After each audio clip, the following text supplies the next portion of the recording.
كتاب بلوغ المرام من أدلة الأحكام للإمام الحافظ أحمد بن علي بن حجر العسقلاني رحمه الله تعالى.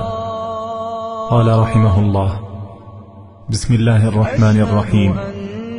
الحمد لله على نعمه الظاهرة والباطنة قديما العباد الذين اصطفى. أما بعد، فعن أبي هريرة رضي الله تعالى عنه أن النبي صلى الله عليه وسلم قال: إذا صليتم على الميت فأخلصوا له الدعاء. رواه أبو داود وصححه ابن حبان. حضرت ابو ہریرہ رضی اللہ تعالیٰ عنہ کی حدیث کتاب الجنائز میں،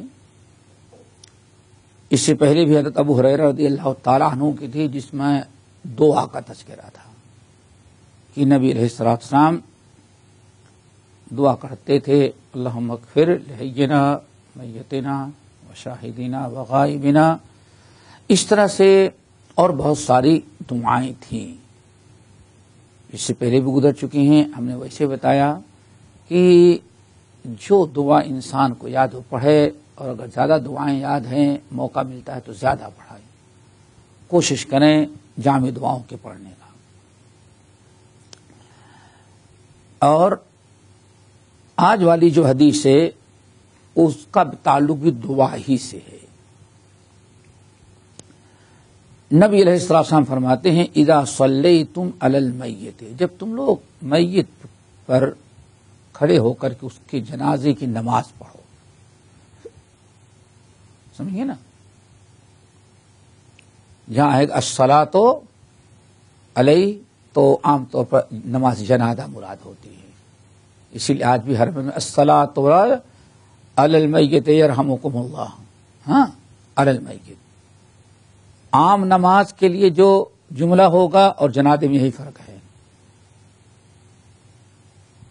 آپ کہہ دیں گے سلو سلو، کہتے ہیں نماز پڑھے اصل نماز، لیکن سلو علیہ مطلب ہوتا ہے کیا؟ اس پر نماز جنازہ. اذا صلیتم علی المیت، جب میت کی نماز جنازہ تم پڑھو تو فاخلصوا له الدعاء، تو دعا میں خوب اخلاص اپنے پیدا کرو. دیکھو، آدمی جب مرتا ہے تو واقعی مرنے والے کبھی ایسے ہوتے، اکثر بیشتر زندگی میں کچھ نہ کچھ کشیدگی، ناراضی، گاؤں میں آدمی ہوگا کبھی زندگی میں آپ کو گالی دیا ہو، وہ دل میں بیٹھی ہوئی ہے. ہوتا ہے نا ایسے، کوئی نہ کوئی رہتا ہے. اور خاص طور سے دیہات میں زمین کے جہاں مسئلہ چلتا ہے، ٹھیک ہے نا، وہاں تو شاید کوئی کسی سے خوش رہے گا ہی نہیں. ایسے بڑے حالات آتے رہتے ہیں. تو اللہ رسول فرماتے ہیں کہ میت کو 40 آگے حدیث 40 موحدین اگر اخلاص کے ساتھ دعا کر دیں اس کے لیے مغفرت کی، تو اللہ تعالیٰ 40 موحدین کی دعا کو رد نہیں کرتا، معاف کر دیتا ہے میت کو. دیکھیں میت کس پریشانی میں ہے. کہتے ہیں لوگ کہ قبر کا حال مردہ ہے کیا نہیں. ہم لوگ صرف بتا سکتے ہیں، ظاہری طور پر پڑھ کے سنا سکتے ہیں، لیکن کیا گزرتی ہے وہ کوئی نہیں بتا سکتا. میت کس کس چیز کا محتاج، کس پریشانی میں ہے. آپ ذرا سوچیں کہ عثمان بن عفان رضی اللہ تعالی عنہ کے سامنے جنت جہنم کی آیات، عذاب نار کی آیات پڑھ دی جائے لیکن اتنا نہیں روتے تھے. لیکن جہاں قبر کا تذکرہ آ جائے، حساب کتاب کا، تو اس قدر روتے تھا تب اللہیتو کہ اب داڑھی جو ہے آنسو سے تر ہو جاتے تھے. اللہ تعالیٰ یہی چیز آج لوگوں میں پیدا کرتے. اللہ آج آدمی جنازہ پڑھتا ہے، قبرستان میں بھی غیبت چغلی کرتا رہتا، کھیل کود مذاق کرتا رہتا ہے، ہاں، اور موبائل تو ایک عام سی چیز ہو گئی، اور کتنی عجیب سی چیز ہے، سب بھول کر کے کچھ لوگ صرف دیکھتے ہوں گے. معلوم پڑتا ہے کہ یہ اکیلا ہی مرا ہے اور ہم لوگوں کو مرنا نہیں ہوگا. عثمان بن عفان اتنا روتے، ان کے غلام جو تھے کہنے لگے کہ آقا عذاب نار کا، عذاب حشر کا تذکرہ ہوتا آپ اتنا نہیں روتے، لیکن قبر کا تذکرہ ہے تو اتنا رونے لگتے ہیں. کہنے لگے کہ یہی اللہ رسول کو میں نے فرماتے ہی بھی سنا، یہی قبر آدمی کی آخرت کی سب سے پہلی منزل ہے. ہاں، یہ پہلی منزل، یہیں سے انسان کی برزخی زندگی شروع ہوتی ہے. جو انسان یہاں نجات پا گیا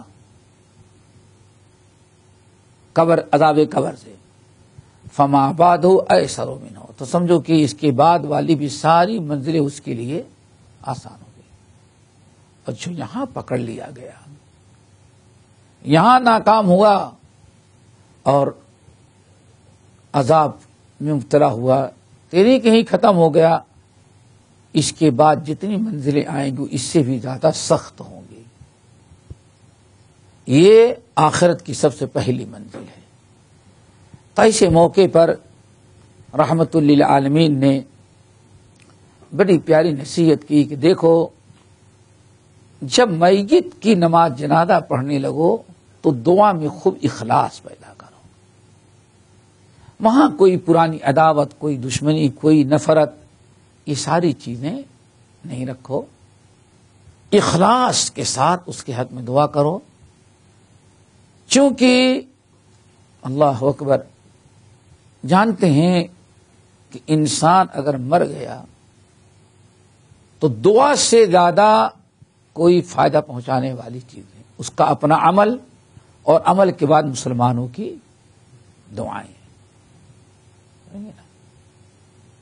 تو اس لیے دعا کرو تو خوب اخلاص کے ساتھ، ساری چیزیں بھول کر کے، یعنی دوسرے لفظوں میں کیا، یعنی اس کی نجات کی فکر کرو. ایسی دعا کرو کہ اس کو اللہ تعالیٰ معاف کر دے تمہاری دعاؤں کو سن کر کے. یہ ہے یہ حدیث کا مطلب.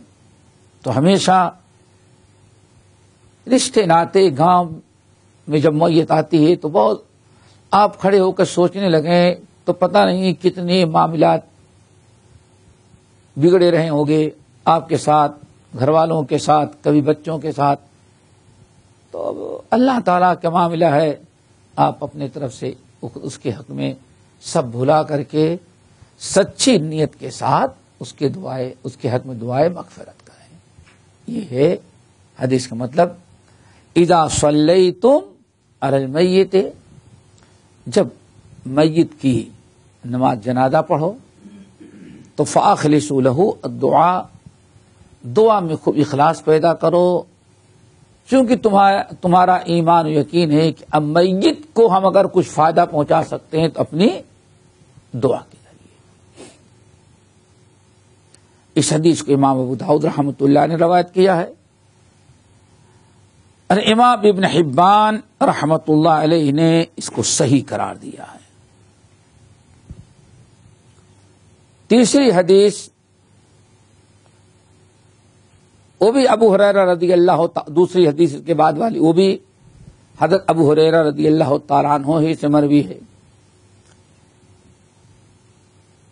رسول اللہ صلی اللہ علیہ وسلم سے روایت کرتے ہیں کہ اللہ کے رسول نے فرمایا اسرعوا بالجنازۃ، اسرعوا بالجنازۃ فإن تک صالحۃ فخیر تقدمونها الیہ وإن تک سوا ذلک فشر تدعونہ عن رقابتکم، متفق علیہ.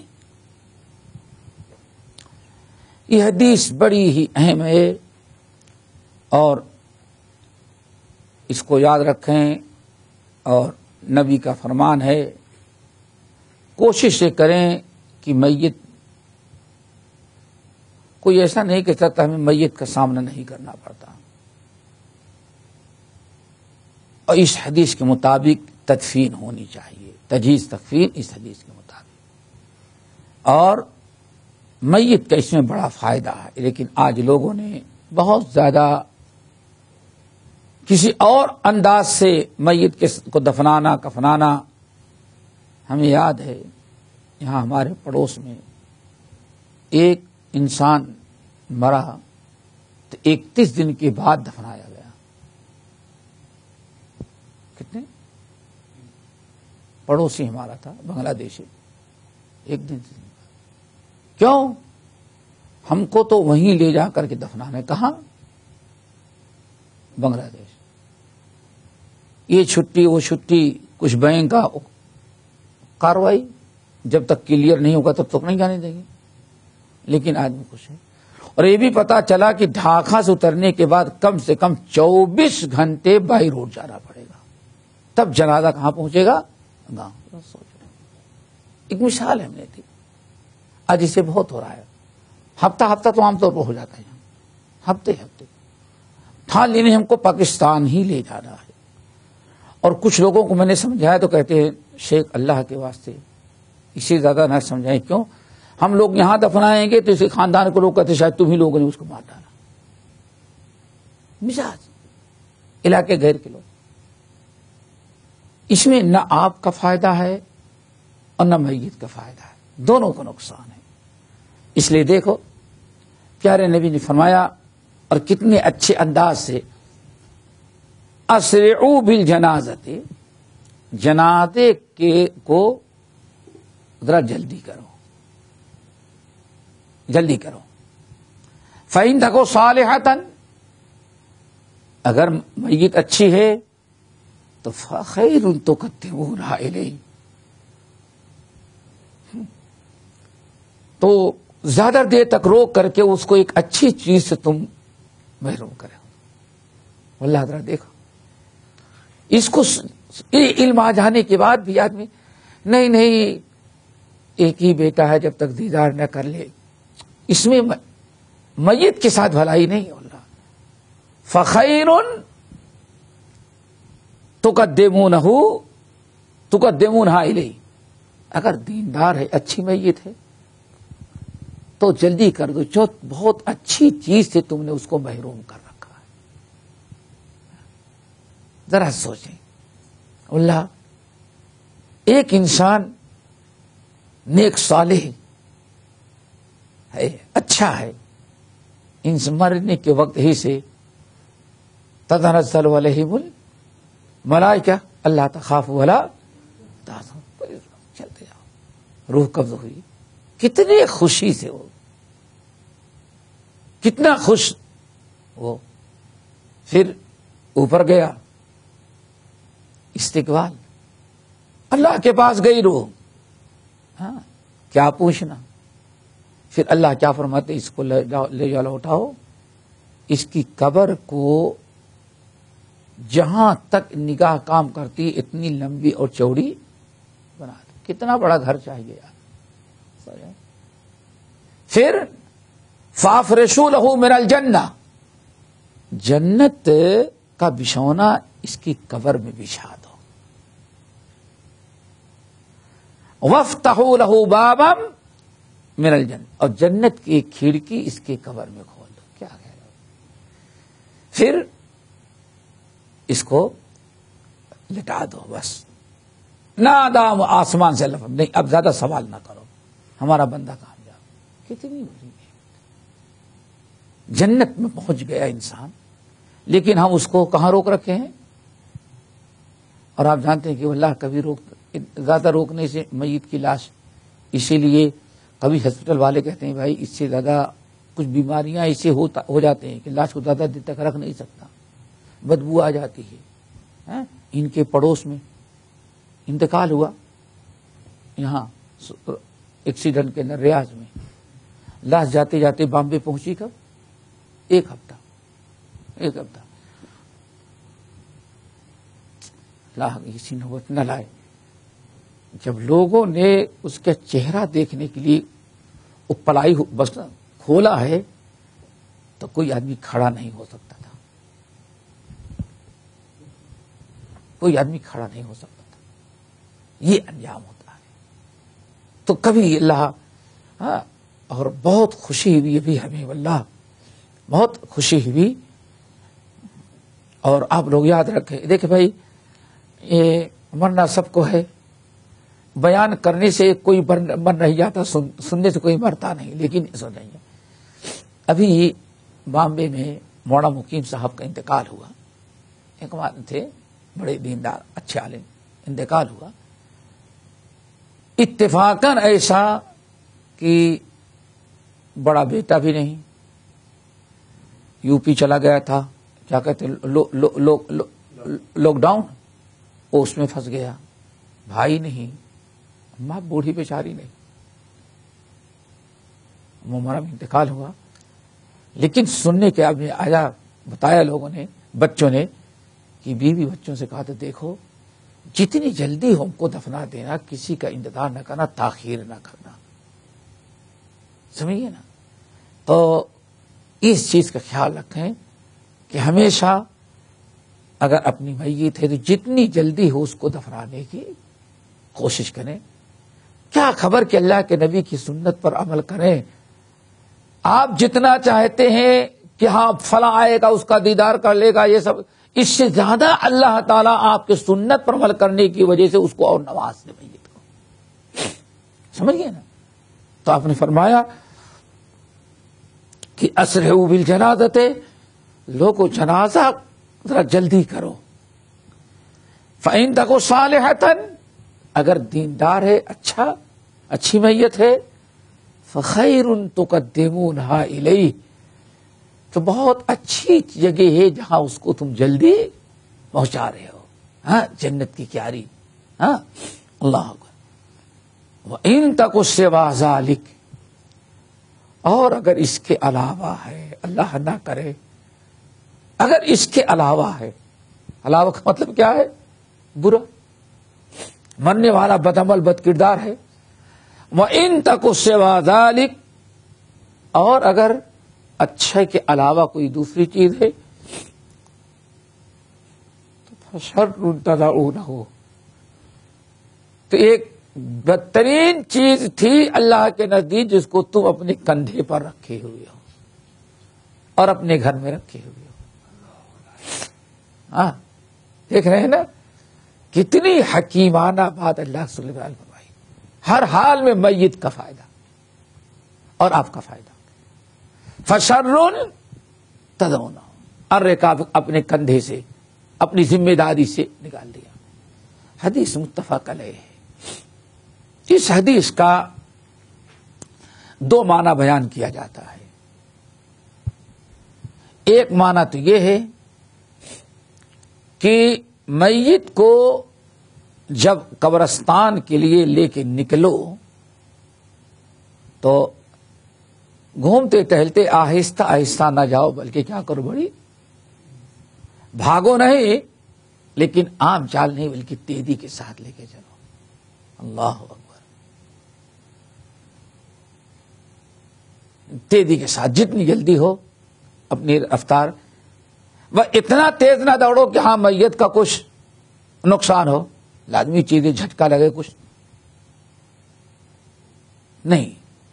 میت کو کا نقصان نہ ہو، جتنا تیزی کے ساتھ تم لے کے چلتے ہو لے کے جاؤ، تاکہ جلد از جلد، نیک ہے تو اچھی جگہ پہنچا دو اور برا ہے تو اپنے آپ کندھے اس سے آزاد کرا دو. آگے بات سمجھے کیا مطلب ہوا؟ یعنی جب اٹھاتے ہیں تو اس وقت تیزی کے ساتھ لے کے جائیں. نمبر دو، دوسرا معنی،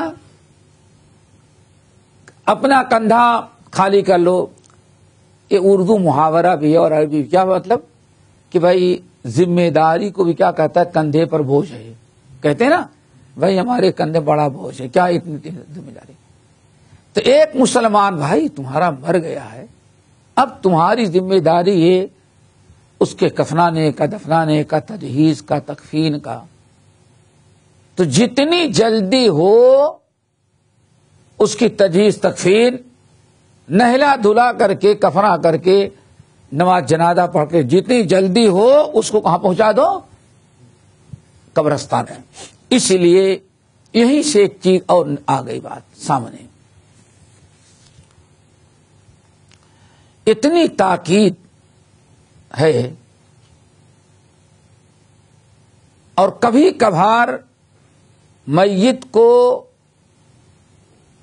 ایک جگہ سے دوسری جگہ لے جا کر کے دفنانے میں بہت زیادہ ٹائم صرف ہو جاتا ہے، بہت زیادہ۔ آج ہمارے اور آپ کے علاقے میں بھی اتنی دنیا ترقی کر گئی، جب بھی میں سمجھتا ہوں کہ یہاں سے اگر دبئی سے جنازہ لے کے جائیں بھی 2-4 دن کے بعد مل گیا تو 24 گھنٹے کے پہلے پہنچنا مشکل ہو جائے گا۔ ایسے بھی علاقے ہیں کہ 24 گھنٹے بلکہ اس سے بھی زیادہ ہو سکتا ہے پہنچنے میں۔ 24 گھنٹے میں تو تازہ میت اگر شہر گاؤں میں رہتی تو اس کی حالت خراب ہو جاتی ہے۔ اور ایک بات اور بتائیں، کبھی ایسی حرکت نہ کیجیے گا۔ کبھی آپ نے دیکھا لاش کا کیا حشر ہوتا ہے؟ یہاں سے لے جائیں پہلے، دیکھا ہے نا، پورا نہیں دیکھ کبھی۔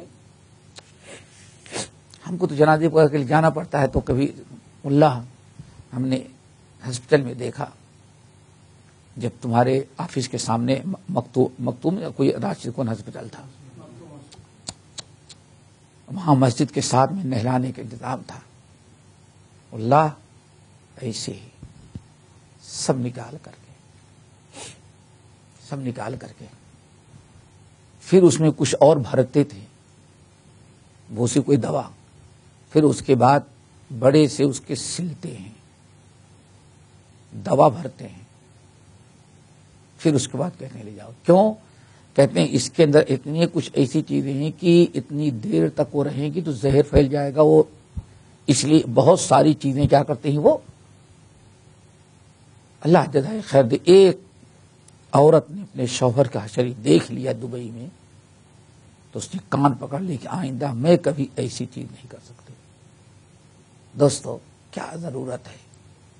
ملک کرامر کیا منکر نکیر یہاں بھی آئے گی، وہاں بھی آئے گی، اور میں تو سمجھتا ہوں تجربہ کرنے کی، واللہ میں سمجھتا ہوں یہاں جو قبرستان میں جگہ مل جا رہی ہے شاید اپنے ہاں وہ نہیں ملے گی، اور یہاں جتنے موحدین کی دعوتیں مل جائیں گی، اپنے ہاں دال پھینکنے والے اور پانی چھینکنے والے تو سب ملیں گے، لیکن دعائیں کرنے والے، لیکن یہاں الحمدللہ 1000 موحد آئے ہیں، تو یہ اللہم اغفر لہ، اللہ ہمارے سارے قبرستان کے مردوں کو معاف کر دیں، اپنے لیے سب کے مانگتے ہیں، تو بہت اچھی چیز ہے دوستو۔ یہ اس حدیث سے پتا چلا کہ اگر جلدی کرنا ہے تو ان تمام چیزوں میں میت کو روک کر کے اس کو تکلیف دینا۔ اور پھر ایک چیز اور یاد رکھیں، یاد رکھیے گا، بہت اگر کوئی قانونی مجبوری ہو تب کبھی اپنی لاش کو یہاں سے وہاں لے جائیں، ورنہ اللہ کے رسول نے فرمایا، دیکھو جیسے زندوں کے ہڈیاں توڑنا اور پیٹ پھاڑنا، بے حرمتی کرنا غلط ہے، اتنی ہی عزت اور احترام مومن کی لاش مرنے کے بعد بھی ہوتی ہے۔ صرف دنیاوی رسم و رواج کو پورا کرنے کے لیے آپ اس کے سارے اعضاء کو خراب کروا رہے ہیں، کوئی شرعی عذر نہیں ہے۔ اسی لیے آپ جانتے ہیں، اب پاکستان میں بھی ہوگا، انڈیا میں پوسٹ مارٹم کا ایک معاملہ، بہت سارے لوگ سوچتے ہیں بھائی پولیس کیس نہ بن سکے، مصالحت کر لو تاکہ اس لاش کو پوسٹ مارٹم نہ کرنا پڑے۔ آپس کے معاملات جو ہوتے مسلمانوں کے، اس لیے فوراً کچھ نہ کچھ اپنا کر لیتے ہیں کہ پوسٹ مارٹم سے بچ جائے، ورنہ سب سے پہلے تو کھوپڑی پھاڑتے ہیں، دل پتہ کیا کرتے ہیں، کیوں ایسی نوبت آئے۔ اب اگر کوئی کیس ہے، مجبوری ہے، تو آپ اس کے سامنے کچھ کر نہیں سکتے، لیکن اگر کوئی ایسی چیز نہیں ہے تو بلا وجہ نہیں ہمارے سارے خاندان کے لوگ فلاں جگہ دفنائے ہیں، ہم وہیں لے کر کے جائے، اس چیز کے لیے نہیں۔ کیوں؟ یاد رکھیے گا، مرنے کے بعد صحیح بخاری کی حدیث ہے، یہاں آپ دفنائیں صرف لاش ہی دفنائیں گے، روح تو نہیں دفنائیں گے۔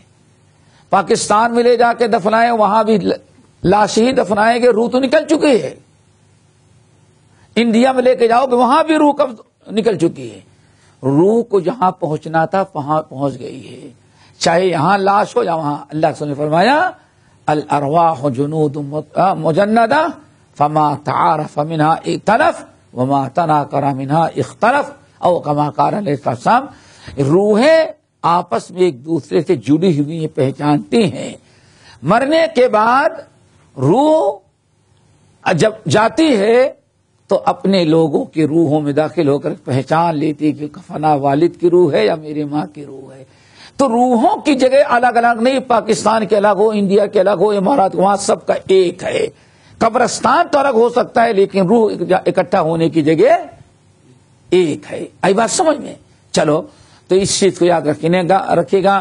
اور کبھی اگر آپ کے اختیار میں ہے تو اس کے خلاف نہیں عمل کرنا، کچھ فائدہ نہیں ہوتا سوائے میت کے نقصان کے.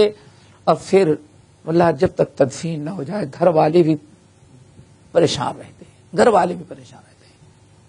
اللہ کے رسول نے فرمایا، آگے شاید حدیث آئی کہ میت کو دفنا دینے کے بعد گھر والوں کے گھر میں اکٹھا ہوگا نہ ہوا سمجھتے تھے. کیوں؟ جس کے گھر میں میت تھے وہ کن کن حالات میں کتنی راتوں سے مریض کے پیچھے پڑا تھا. ہم لوگ آ کر کے وہاں بیٹھ جائیں اور دنیا بھر وہ بیچارے کو نہ آرام کا موقع بلکہ وہ صبر بھی کر رہا ہے تو کوئی اور چیز یاد دلا کر کے اور زخم کو تازہ کرنا ہے. اس لیے اللہ کے رسول نے منع کیا. تو سارے بہت مفاسد ہیں، اس لیے کوششیں کریں. یہ حدیث متفق علیہ ہے. وعنہ، اور انہی شکن سے عبداللہ ابن ابو ہریرہ رضی اللہ تعالیٰ عنہ سے کہتے ہیں کہ قال رسول اللہ صلی اللہ علیہ وسلم، رسول اللہ صلی اللہ علیہ وسلم نے ارشاد فرمایا، من شہد الجنازۃ حتی یصلی علیہا فلہ قیراط ومن شہدہا حتی تدفن فلہ قیراطان. قیل ومل قیراطان؟ قال مثل الجبلین العظیمین. متفق علیہ. ولمسلم حتی توضع فی اللحد. وللبخاری من تبع جنازۃ مسلم ایمانا واحتسابا وکان معه حتی یصلی علیہا ویفرغ من دفنها فإنه يرجع بقيراطين كل قيراط مثل أحد أو كما قال عليه الصلاة والسلام. یہ حدیث یہاں جو نقل کی گئی ملا جلا کر کے 3 روایتیں ہیں 2 نمبر میں.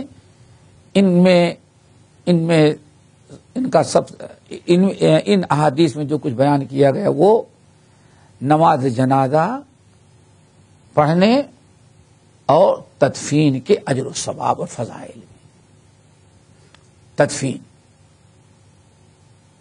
تدفین دفن کرنا اور تکفین دفنانا، نماز جنازہ اور تدفین، ان کا کیا ثواب ہے. ابو ہریرہ رضی اللہ تعالیٰ عنہ کہتے ہیں کہ رسول اللہ صلی اللہ علیہ وسلم نے فرمایا، من شہید الجنازۃ، جو انسان جنازے میں شامل ہوا، شہیدہ کے معنی حاضر ہوا، آیا. من شہید الجنازۃ، جو انسان جنازے میں شامل ہوا، حتی یصلی علیہا، یہاں تک کہ اس پر نماز پڑھ کر کے فارغ ہو گیا. اس میں کبھی انتظار بھی کرنا پڑتا ہے، کبھی انتظار کرنا پڑتا ہے، آدمی غصہ بھی ہونے لگتا ہے، لیکن تھوڑا سا ٹائم دیکھے کہ کوئی قصدن نہیں ہو سکتا ہے کہ کوئی لوگ آ رہے ہیں، انتظار کا. بھائی جتنے لوگ زیادہ پڑھیں گے جنازے کی نماز اتنا ہی میت کو ثواب پہنچے گا، آپ کے بھائی کو پہنچے گا، تو تھوڑا سا انتظار کر لیں. اگر آیا جنازے کی نماز پڑھا اور پڑھ کر کے واپس چلا گیا تو اس کو 1 قیراط کے برابر اجر و ثواب ملتا ہے. قیراط، 1 قیراط کے برابر اجر و ثواب ملتا ہے. ومن شہیدہا، اور جو شخص جنازے کے بعد حاضر رہا، حتی تدفنا، یہاں تک کہ دفنا دیا گیا، دفنانے میں بھی شامل ہو گیا. جنازہ نماز جنازہ بھی پڑھا اور پھر انتظار کیا، نماز جنازہ کے بعد انتظار کرتا رہا یہاں تک کہ دفنانے میں بھی شامل ہو گیا۔ اگر جنازہ کے بعد دفنانے میں بھی شامل رہا تو فلہ قیراتان، اس کو 2 قیرات ملتے ہیں، 2 قیرات ملے۔ قیلا، پوچھا گیا ومل قیراتان، قیرات کس کو کہتے ہیں؟ وہ بھی 2 قیرات، قیرات کس کو کہتے ہیں؟ تو آپ نے فرمایا مثل الجبلین العظیمین، ایک قیرات ایک بڑے پہاڑ کے برابر ہوتا ہے، اور 2 قیرات 2 صرف پہاڑ نہیں بلکہ عظیم بڑے پہاڑ، 2 بڑے پہاڑ۔ کیا خیال ہے کوئی اتنا بڑا اجر دے سکتا ہے؟ لیکن آپ ذرا میت والوں سے پوچھیں، میت کے ورثہ، بیٹا ہے، بھائی ہے، پوتے ہیں، آپ چلے گئے جنازے میں شامل ہو جائے تو ان کا دل کتنا خوش ہو جاتا ہے، کن کا؟ زندوں کا۔ کوئی جن پر ایک گزر ہوئی وہی جانتے ہیں کتنا خوش ہوتا ہے، زندگی بھر ایک قسم کی یاد رہتا کہ ہاں فنا فنا آئے تھے جنازے میں۔ ایک تو یہ۔ نمبر 2، میت کے حق میں جب اخلاص کے ساتھ دعا کریں گے تو سمجھو کہ ایک انسان قبر میں جو سب سے زیادہ محتاج ہے، آپ اس کے کام آ رہے ہیں۔ ذرا تھوڑی دیر کے لیے سمجھو، واللہ ٹھنڈے دل کے ساتھ راستہ پکڑ کے جا رہے ہیں، یہ اکیلے ہیں، 2-4 بدماش ان کو پکڑ لیں، سمجھ گئے نا؟ یہ چیخیں چلائیں، ہم اور آپ گزر رہے ہیں تو ذرا سوچیں کتنا یہ محتاج ہے ہماری مدد کا۔ اور اگر چند آدمی چلے جائیں، کھڑے ہو جائیں اور ان کو بچا لیں، پھر ذرا دیکھیں کہ یہاں سے لے کر کے ان کے گھر تک کتنی خوشی ہوتی ہے۔ یہ تو دنیا میں ڈاکو سے بچا لے، بدماش ہوتے تھے یہ۔ اسی لیے حضرت ابو درداء اپنی بیوی ام درداء تو کیا کہے، ام درداء میں رات بھر اس لیے دعا مانگ رہا تھا کہ اللہ تعالی ہمارے اخلاق کو اچھا کر دے۔ تم کو معلوم ہے اس کا کیا فائدہ ہے؟ اچھے اخلاق کا آدمی سویا رہتا ہے اور غیروں کے دعاؤں کی برکت سے جنت میں چلا جاتا ہے۔ یہی مطلب ہے کہ ایک آدمی پریشان ہے، ظلم ہو رہا ہے، کسی تکلیف میں ہے، آپ اس کی مدد کے لیے پہنچ جائیں اور اس کی مدد کر دیں۔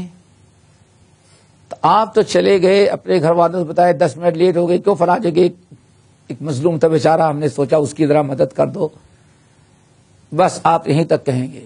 لیکن ممکن ہے کہ حضرت ابو درداء کہتے ہیں یہ یا اس کی بیوی یا کہیں ماں زندہ ہے، انہوں نے بتا دیا کہ امی جان فلاں آدمی فلاں پہنچ گئے تھے، انہوں نے ہم کو اس کے شر سے بچا لیا۔ اب ذرا سوچیں، اللہ یہ بیوی بوڑھی ماں اللہ دعا مانگے رات کو، اللہ میرے بیٹے کی جتنے حفاظت کی اللہ تعالیٰ اس کو کیا خیال ہے آپ کو؟ کتنی بڑی چیز ہے۔ تو اس طرح سے ابو درداء نے کہا ام درداء میں رات بھر اس لیے دعا مانگ رہا تھا کہ اللہ میری شکل و صورت جیسے اچھی بنائے، اخلاق بنا دے۔ کیوں؟ اچھے اخلاق والا آدمی، غیروں کے ساتھ احسان کرنے والا آدمی احسان کر دیتا ہے غیروں کے ساتھ، اس کو یاد بھی نہیں رہتا، لیکن دوسروں کی دعاؤں کی برکت سے وہ جنت میں پہنچ جاتا ہے۔ تو بہت بڑی چیز ہے بظاہر، لیکن اتنا بڑا عمل کہ اس کو 1 قیرات کا ثواب ملا۔ امام عبداللہ ابن المبارک مروزی کا نام سنا ہے نا؟ امام عبداللہ ابن مبارک، یہ امام ابو حنیفہ رحمۃ اللہ علیہ کے بھی شاگردوں میں سے تھے، بہت بڑے عالم تھے۔ بعد میں حدیث پڑھے تو حدیث پر عمل کرنے لگے۔ احمد بن حنبل رحمۃ اللہ وغیرہ کے یہ ٹاپ کے ساتھیوں میں سمجھے جاتے ہیں۔ یہ بہت مالدار آدمی تھے، بہت دیا تھا۔ تو کہتے ہیں، نقل کرتے ہیں کہ ایک مرتبہ جب حج میں جانے لگتے تو ہر سال اعلان کرتے، بھائی کس کو حج میں جانا ہے آ کے بتائے، ہمارے ساتھ چلے۔ تو غریبوں کو پتہ چل گیا تھا، جو لوگ حج نہیں کر سکتے، اخراجات برداشت نہیں کر سکتے تھے، اس زمانے میں کوئی کرایہ بھاڑا ہوٹل کا خرچہ تو نہیں، تو وہ آ کر کے نام لکھا تھا۔ تو حضرت عبداللہ ابن مبارک دیکھ رہے تھے کہ کتنے ہیں، یعنی 500 حاجی جا رہے ہیں، تو اپنے اونٹوں پر اپنے نوکروں کے ساتھ کھانے پینے کا سامان رکھ لیتے اور قافلہ خراسان سے مکے تک چلتا، ہر ایک کے کھانے پینے کا انتظام کرتے۔ اور کہتے ہیں مورخین نقل کیا کہ ایک مرتبہ اللہ تعالیٰ ایسے لوگوں کو پھر پیدا کر، کہاں یہی لوگ ہیں جنہوں نے اپنے مال کے ذریعے بھی جنت خریدی۔ ہاں، اب ذرا سنیں، ایک مرتبہ جا رہے تھے تو مورخین نقل کرتے ہیں کہ اونٹ دیکھا ہوگا جیسے آج سائیکل پر کیریل ہے اور پھر باسکٹ وغیرہ بعض سامان کے لیے، ایسے دیکھیں گے اونٹ پر دونوں طرف سامان رکھنے کا بیٹھنے کا اچھا خاصا، تو ایک اونٹ تھا، اس پر مرغیاں، مال ہو تو ایسا سفر مرغیوں کا بھی انتظام کرتے کھلانے کے لیے، مرغیاں لے کے جا رہے تھے۔ لیکن سفر گرمی، گزر رہے تھے، گاؤں تھا تو دونوں طرف آبادی، اور اس طرح سے راستہ نکلا۔ آج کتنا چوڑا روڈ تو نہیں ہوتا تھا، اب پرانے شہر میں جائیں تو اس وقت کا جو ہائی وے ہوگا وہ بھی اتنا ہی چوڑا ہوگا، سمجھ گئے؟ چونکہ گھوڑے اونٹ ایک کا تانگا ہی کیا ہو رہا ہے، کیا پتا کہ اتنے بڑے بڑے پک اپ چلیں گے، تو اس وقت کی ضرورت تھی۔ ایسے روڈ سے گزر رہے تھے تو اپنا پیچھے تھے، اور وہ جو مرغی والا اونٹ تھا اس میں ایک مرغی مر گئی، تو اس پر جو اونٹ آدمی بیٹھا ہوا تھا اس نے مرغی لی اور اسے چلتے چلے اٹھا کے پھینک دیا، راستہ جا رہا ہے روڈ پر پھینک دیا، وہ تو گزر گیا۔ امام عبداللہ ابن مبارک رحمۃ اللہ پیچھے سے دیکھے کہ جیسے وہ مرغی پیچھے وہ پھینکا، اور پیچھے سے کہتے میں وہاں جب پہنچا تو دیکھا کہ ایک عورت دروازہ کھولی اور جلدی سے مرغی لے کے بھگ گئی اور دروازہ بند کر لیا۔ عبداللہ ابن مبارک کہتے میں نے دیکھا، سمجھ رہے ہیں نا، کہ اٹھائی کھول کر کے، شاید کہ کھڑکی وغیرہ سے اس نے دیکھ لیا تھا، جلدی اٹھائی وہ لے کے بھگ گئی، اندر سے دروازہ بند کر لیا۔ اب مردار حرام ہے، زندہ ہوتی تو پھینکتے کیوں؟ امام عبداللہ ابن مبارک ٹھہر گئے، وہاں رک گئے، قافلہ روک لیا، دروازہ کھٹکھٹایا تو عورت نکلی، وہ نہیں پہچان رہی تھی قافلے والا آدمی ہے اور یہی سب لے کے جا رہا ہے۔ کہا کہ یہ مری ہوئی مرغی تم نے اٹھایا؟ تو دبی بھی زبان سے کہتے ہاں میں نے اٹھایا، میں نے اٹھایا۔ کیا تم کو معلوم نہیں کہ اللہ نے حرمت علیکم المیتۃ والدم ولحم الخنزیر حرام قرار دیا ہے؟ کہتی معلوم ہے ہم کو، پھر کیا اٹھایا؟ عورت دروازہ کھول دی اور دروازہ کھول کے پردہ رشی عورت ایک سائڈ پہ کھڑی ہو گئی، اشارہ کیا یہ کمرے میں دیکھیں۔ ابن مبارک گئے اندر تو دیکھا کہ بچے پھوک سے ایسے نڈھال چھوٹے چھوٹے بچے پڑے ہوئے ہیں، ایسے پڑے ہوئے نڈھال بالکل۔ چیخ نکلی یہ کیا ہوا؟ کہے کہ اللہ نے بیوہ بنا دیا ہے، ان بچوں کو باپ مر گیا، ادھر ادھر سے رزق ان کے پیٹ پالنے کا انتظام کرتی ہوں، لیکن کچھ ایسے حالات ہوئے کہ کچھ انتظام نہیں کر سکا، یہ بے تاب بھوک سے بلبلا رہے تھے، تو میں نے سوچا کہ اس وقت یہ مرغی میں نے دیکھا کوئی پھینک رہا تھا مری ہوئی، تو مجھے معلوم ہے کہ ایسی مجبوری کی حالت میں جان بچانے کے لیے مردار بھی آدمی کھا سکتا، یہ اٹھا لی، یہ تو دیکھ لیا عبداللہ مبارک نے، عبداللہ بن مبارک رو پڑے اور فوراً بلند آواز سے روکا، پورا قافلہ رک گیا، قافلہ روکا،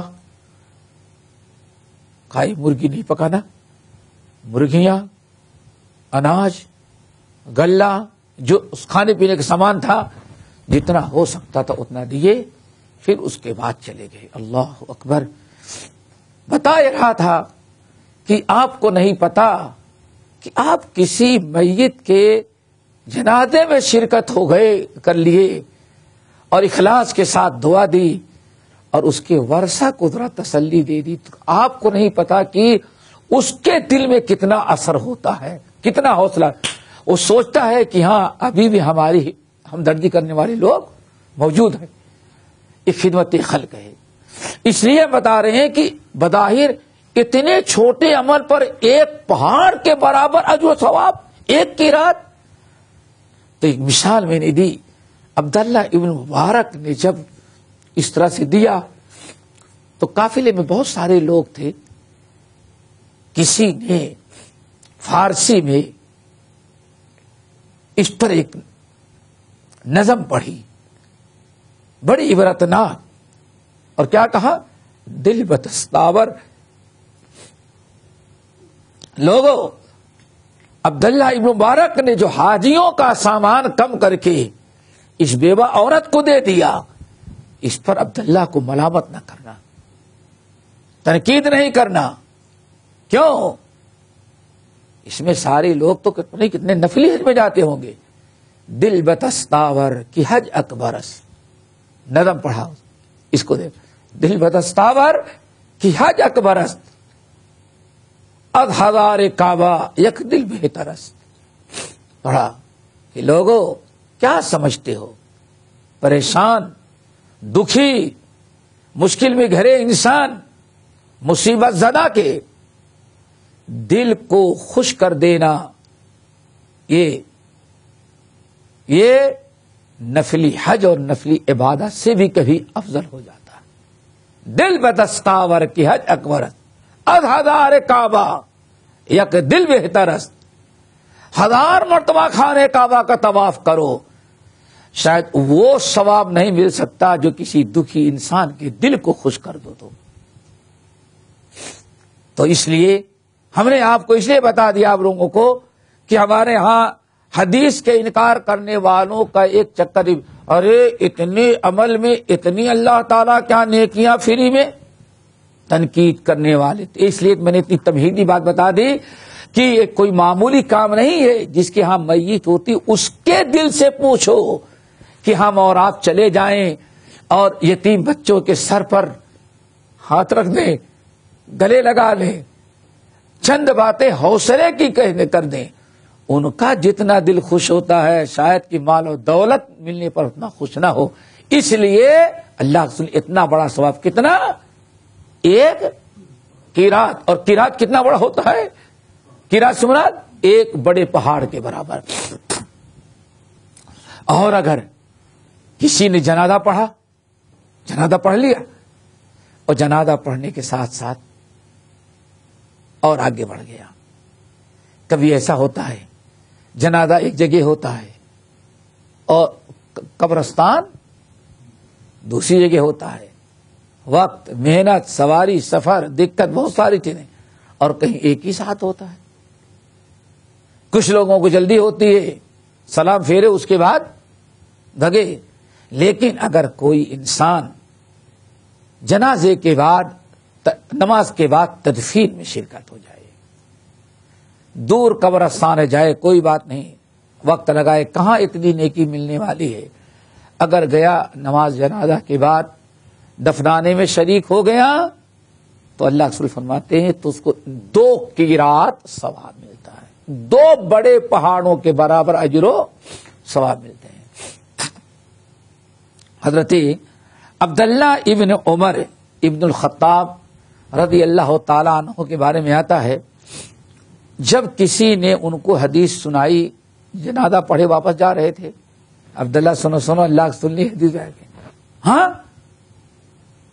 1 قیرات اس کا اور 1 قیرات دفنانے کا کہا، ہاں۔ عبداللہ بن عمر پریشان ہو گئے، افسوس، یہ ہے نیکی کا جذبہ۔ کہتے ہیں کم فرتنا من قرارید، اللہ کے بندے آج تم نے حدیث سنائی، ہم تو جنازہ پڑھ کے غائب ہو جاتے تھے، دفنانے میں شریک، کتنے قیرات کے برابر اجر و ثواب ہم سے چھوٹ گئے، احساس ہوا۔ اور کہتے ہیں پھر اس کے بعد سے عبداللہ بن عمر کبھی پیچھے نہیں رہے، جنازہ پڑھتے اور قبرستان جا کر کے دفناتے تھے۔ اللہ تعالی ہم سب کے اندر شوق و جذبہ پیدا کر دے۔ یہ تو حدیث متفق علیہ ہے، ہاں یہ متفق علیہ حدیث ہے۔ ولی مسلم، اور صحیح مسلم کی ایک روایت میں ہے کہ جنازہ پڑھا اور دفنانے میں گیا، کب تک؟ حتی تودع فی اللحد، یہاں تک کہ میت کو لحد میں اتار دیا گیا۔ کس میں اتار دیا گیا؟ قبر میں، لحد میں اتار دیا گیا۔ اتارنے کے بعد فوراً مٹی وغیرہ بھی دی جاتی ہے، اور کوشش یہی ہونی چاہیے کہ بالکل فراغت کے بعد، کیوں؟ مین چیز میت کے حق میں دعا ہے۔ نبی علیہ السلام میت کے حق میں، اس سے پہلے بات ہے، کئی مقام پر دعا کرتے تھے، روح قبض ہونے کے بعد، اس پر جنازہ، اور میت کو دفنا دینے کے بعد تو خاص طور سے دوستو یاد رکھیے گا، خاص طور سے دفنانے کا، چاہے اتنا وقت لگائے ہیں، 5 منٹ اور لگا دیں، اور 10 منٹ چاہے گا، آپ کو ثواب ملے گا، میت کو فائدہ ہو جائے گا۔ کیوں؟ نبی علیہ السلام نے ارشاد فرمایا، جب تم اپنی میت کو دفنا کر کے فارغ ہو جاؤ تو بھگو نہیں، واپس نہیں جاؤ، وہیں کھڑے رہو۔ استغفروا لأخیکم وصلوا له التثبیت فإنه الآن یسأل۔ دیکھیں یہ اللہ تعالی نے کس قدر اسلام کی برکت سے ہم لوگوں کو جوڑ دیا ہے، ہاں کس طرح سے جوڑ دیا ہے۔ آج اتنا جنازہ، اتنی پبلک دنیا میں کسی مذہب کے لوگوں میں نہیں ہوتی کبھی؟ ہندو کیسے؟ وہ تو لاش لیے اور گاڑی میں رکھے، ہو سکتا ہے 2-4 آدمی گاڑی میں، باقی وہاں گنگا کے کنارے جائیں گے جلانے کے لیے، سب کوئی کرائے کے 2-4 آدمی، پیسہ اتنا جمع کرو، اتنا جمع کرو، اتنی کی لکڑی، ویسے ہی ہوتا ہے۔ دوسروں کے یہاں دیکھو، مسلمانوں کے یہاں واللہ ذرا دیکھو، اللہ تعالی نے کیا فرمایا؟ نہیں، جب قبر مکمل ہو جائے تو وہاں دعا کرنا، استغفروا لأخیکم، 2 چیزوں کی دعا کرو، استغفروا لأخیکم، پہلی چیز اپنے بھائی کے حق میں دعائیں مغفرت کرنا۔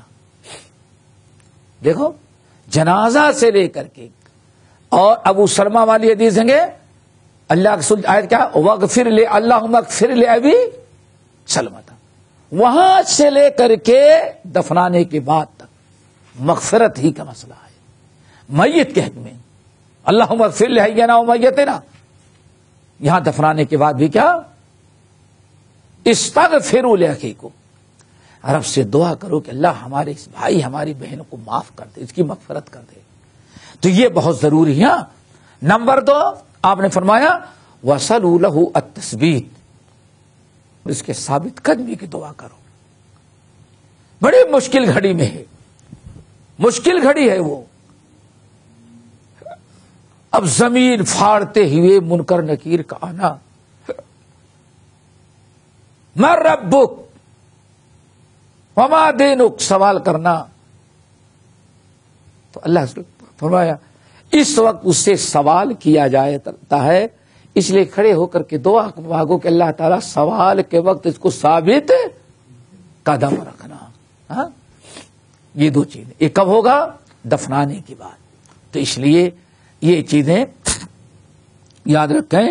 وَلِمُسْلِمٍ حَتَّى تُوضَعَ فِي اللَّحْدِ، اور کب تک موجود رہو؟ جب تک کہ میت کو یعنی دفنا کر کے فارغ نہ ہو جاؤ. ٹھیک ہے نا؟ یہ تو اسلام ہے. اور شیخ الاسلام نے کیا فتویٰ دیا؟ ہاں، یہ تو اسلام ہے. شیخ الاسلام جو دنیا میں خود کھل کر کے آ گئے، شیخ القبر و شیخ الشیطان طاہر القادری، سمجھ گئے نا کہ نام ہی لوگ شیخ القادری کرنا شروع کر دیا. اس نے کیا کہا؟ میت کو دفنایا، آج تک ویڈیو ہوگی، یاد ہے نا؟ طارق نامی کوئی مرید پاکستان میں مرا، اس کو قبر میں لٹایا گیا اور کھڑا ہو گیا، او بیٹے طارق ڈٹ کر کے رہنا، اندر تم باہر ہم، منکر نکیر جب سوال کریں تو ڈٹ کر کے جواب. یہ ہے نہیں سنا؟ ارے ایک ایسی نہیں، یہی کہا تھا نا، ایک ویڈیو نہیں دیکھی تھی؟ ارے ڈھونڈو، بڑی مزیدار ہے. بیٹے طارق ڈرنا نہیں، اندر تم باہر ہم، اب منکر نکیر آئے تو ڈٹ کر کے جواب دینا، ادھر سے ہم کھڑے ہیں تمہارے. اللہ، یہ ہے شیطانی چکر. دیکھا یہ شیطانی چکر ہے. اس لیے دوستو اس حدیث پر عمل کریں، میت کو فائدہ ہوگا. یہ تو وللبخاری، یہ اور بخاری کی ایک روایت میں ہے، بخاری کی ایک روایت میں ہے، یہ تیسری روایت ہے نا، پہلے بخاری اور مسلم کی، پھر صرف مسلم کی، اور یہ صرف بخاری کی. بخاری کے الفاظ کیا ہے؟ من تبع جنازۃ مسلم ایمانا واحتسابا وکان معه حتى يصلى عليها ويفرغ من دفنها فإنه يرجع بقيراتين كل قيرات مثل أحد أو كما قال عليه الصلاة والسلام. دیکھا صحیح بخاری کی روایت میں ہے کہ اللہ نے فرمایا جو کسی مسلمان بھائی کے جنازے میں کی اتباع کی، یعنی چلا شرکت کیا، تبع کے معنی شرکت، لیکن شرط کیا ہے؟ ایمانن. ہاں یہ بھی یاد رکھیں، شرکت کیا ایمان اور احتساب کے ساتھ. احتساب یعنی اجر و ثواب کی نیت سے، اللہ تعالیٰ کی رضا کے لیے. اللہ تعالیٰ نے جو ہم پر فرض قرار دیا اپنے مسلمان بھائی کے حق کو ادا کرنے کے لیے، اس پر ذمہ داری، اس فریضے کو ادا کرنے کے لیے، تاکہ اللہ ہم سے خوش ہو جائے، راضی ہو جائے، اور احتساب ہو کہ ہاں اس پر اتنا بڑا اجر و ثواب ہمیں ملے گا. یہ شرط ہے. اور یہ شرط اس لیے ہے، آپ جانیں کہ کیا خیال ہے، اللہ اپنے گاؤں کو لے لیں، جنازے میں 500 آئے تو شاید کی 250 تو صرف اس لیے بھائی یہ ہمارے باپ کے جنازے میں آیا تھا اور گاؤں کا آدمی بڑا ہے، ہم کو بھی جانا چاہیے. یعنی لوگوں کے کیا رواداری، اور معلوم پڑتا ہے کہ ایک رسمی طور پر جاتا ہے، یہ نہیں سوچتا کہ اس لیے جائیں گے تاکہ مجھے ثواب ملے. کیا خیال ہے؟ بہت بڑا طبقہ ہوگا ایسے. تو ثواب یا کچھ رواداری دوستی کے طور پر، دوست ہے چلو، معاملہ ہی نہیں. کہیں بھی جائے، اپنا ہو یا پرایا، کس کے لیے؟ اجر، ایمان اور احتساب، یعنی اجر و ثواب کی نیت سے، اور اپنے اوپر جو اللہ نے حقوق بھائیوں مردے کے رکھے اس کی ادائیگی کا ارادہ ہو. وکان معہ، اور برابر جنازے میں وہ شامل رہا، برابر جنازے میں شامل رہا. کبھی ہوتا ہے آدمی پہنچ جاتا ہے، بھی جنازہ نہلایا نہیں گیا ہے، نہلانے کا انتظار، یہاں تو بہت ہوتا ہے مسئلہ، نہلانے کا انتظار. کہیں دور سے چلا ہے کہ بھائی قبرستان میں جنازے کے ہوتا ہے وہاں ہوگا، لیکن آنے میں ٹریفک ہے، بہت سارے مسائل، لیکن وہ بھاگتا نہیں، اکتاتا نہیں، بلکہ وہاں ڈٹ کر بیٹھا ہے. یہاں تک کہ جنازہ رکھا گیا اور نماز جنازہ اس نے ادا کر لی، حتی یصلی علیہ، یہاں تک اس پر نماز پڑھ لی، اور پھر جنازے کے بعد ٹھہرا رہا یہاں تک کہ اس کو دفنا دیا گیا. وَيُفْرَغَ مِن دَفْنِهَا، تجہیز بھی ہو گئی اور تدفین بھی ہو گئی. نماز یعنی وہ تجہیز سے ہے، شروع سے انتظار کر رہا ہے، اور تو جنازہ بھی پڑھا اور تدفین بھی ہو گئی. دیکھیں پہلی روایتوں میں ایماناً اور احتساباً کا تذکرہ نہیں تھا. اس حدیث کو ساری چیزیں گزر چکی ہیں، لیکن اس حدیث کو یہاں کیوں نقل کیا کہ بھائی ثواب کے لیے شرط ہے کہ انسان ایمان اور احتساب کے لیے جائے. فَإِنَّهُ يَرْجِعُ بِقِيرَاتَيْنِ، اب وہ قبرستان سے لوٹے گا تو 2 قیرات کے برابر اجر و ثواب لے کے لوٹے گا. ہم تو مائل بکرم کوئی سائل ہی نہیں، اللہ تو اتنا ثواب دیتا ہے. سمجھے نا. واللہ ہم نے دیکھا کتنے لوگ مسجد نبوی اور حرم میں نماز پڑھنے کے لیے آتے ہیں تو ایک نیت یہ بھی رہتی ہے نماز بھی کا بھی ثواب، اور وہاں جائیں گے تو جنازہ پڑھنے کا تو موقع مل ہی جائے گا. اور یہاں آپ کے شارجہ میں ہم بہت سارے لوگوں کو جانتے ہیں عام طور پر ظہر کی نماز عجمان میں رہتا ہے، لیکن ظہر کی نماز پڑھنے کے لیے کہاں آتا ہے؟ میں یہ حیرت ہوں، میں بھی رکا ہوں کیا تو چھپایا. بعد میں کہتا ہے بات اصل ہے کہ یہاں آ جاتے ہیں کہ یہاں جنازے کی نماز مل جاتی ہے. ابھی اس دور میں بھی ایسے لوگ موجود ہیں خالص قوم میں اب تک نظر آتے ہیں اللہ کرتے ہیں جو اشک سحرگاہی سے جو ظالم وضو اللہ ہوگا. آج بھی ایسے لوگ موجود ہیں. تو یہ ثواب کل قیرات، اور اب قیرات، ایک قیرات کتنا بڑا ہوتا ہے؟ کل قیرات مثل احد، اور ہر قیرات احد پہاڑ کے برابر ہوتا ہے. اب امام بخاری نے حدیث نقل کر دی ایسا پہاڑ جو سب دیکھے ہیں، دیکھو کتنا لمبا، کتنی میل تک پھیلا. اللہ اکبر، انسان سوچ نہیں سکتا. یہی دیکھے کہ اسی لیے کہا جاتا ہے انسان زندگی بھر اللہ تعالیٰ کا شکر ادا کرے تو نہیں کر سکتا. اتنے بڑے عمل پر اتنے بڑے پہاڑ کے وزن کے برابر اللہ اجر و ثواب دے دے. بس یہی کہ اللہ تعالیٰ کے خزانے میں کوئی کمی نہیں، وہی دے سکتا ہے، ورنہ کوئی دوسرا تو نہیں دے سکتا. اسی پر ختم کرتے ہیں، باقی انشاءاللہ اگلے ہفتے کو لہذا وَأَسْتَغْفِرُ اللَّهَ مِنْ كُلِّ ذَنْبٍ وَأَتُوبُ إِلَيْهِ.